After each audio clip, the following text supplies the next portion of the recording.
বাবা তোমার হাতে এটা কি? এটা হচ্ছে জাদুর আয়না। এর সামনে যে দাঁড়াবে সে গায়েব হয়ে যাবে। আচ্ছা সত্যি বাবা? ওরে বাপরে বাবা, তুমি তো সত্যি কথা বলেছো, আমাকে তো আয়নার মধ্যে দেখা যায় না। আরে বাবা, এই আয়নার মধ্যে কাউকে দেখা যাবে না। ওই দেখ সামনে একজন লোক দাঁড়িয়ে আছে, ওর সঙ্গে মজা করবো, ওর সামনে গিয়ে মজা করবি।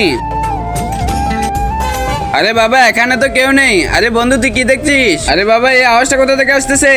আরে আমরা তো শুনলাম। আরে ভাই আমি শুনতেছি, এদিক দিয়ে আয়। আরে এই আওয়াজটা তো আমার বন্ধু, ও গায়েব হলো কিভাবে? আরে ও কি বলতেছে আমি গায়েব হয়ে গেছি? আরে সত্যি তো আমি গায়েব হয়ে গেছি। বাবা অ্যাক্টিং কর। আরে বাবা এই আয়নাটা হাওয়ার মধ্যে বাঁচতেছি কিভাবে? আরে সত্যি তো আমি গায়েব হয়ে গেছি।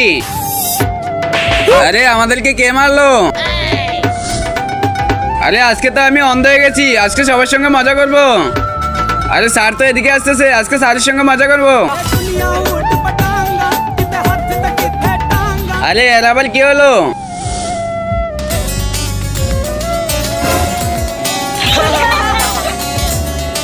আরে আমার মনে হচ্ছে ওই ডিউটির মধ্যে এসে পাগল হয়ে গেছে। আরে স্যার তো বুঝলোই না আমি তার সঙ্গে মজা করছিলাম। স্যার আজকে তো আপনি গেলেন। তারপরে কি হয়েছিল সেটি দেখার আগে তুমি যদি তোমার বাবা মাকে ভালোবাসে থাকো, ভিডিওতে লাইক দিয়ে সাদা কালার সাবস্ক্রাইব বাটনে চাপ দিয়ে ধরে রাখো।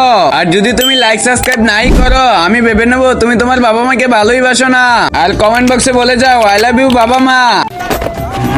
স্যার তো মনে হচ্ছে রাগ হয়ে গেছে, কাকে মারবে? আমি তো অদৃশ্য হয়ে গেছি। স্যার তো মনে করবে স্যারকে ভূতে মেরেছে, স্যার ভয় পাবে। আরে তোর কি হয়েছে? তুই পাগল হয়ে গেলি নাকি? আমার পিছন পিছন ঘুরতেছিস, আবার আমাকে ফেলিয়ে দিলি। আজকে থেকে তোর শাস্তি হলো সকালবেলা তাড়াতাড়ি আসবি, আর ডিউটি করবি এই মাথা থেকে এই মাথা পর্যন্ত। আচ্ছা ঠিক আছে স্যার, আমি ওদেরকে মজা দিকে আসতেছি। আরে বাবা বাঁচতে চাইলে ভাগো তাড়াতাড়ি।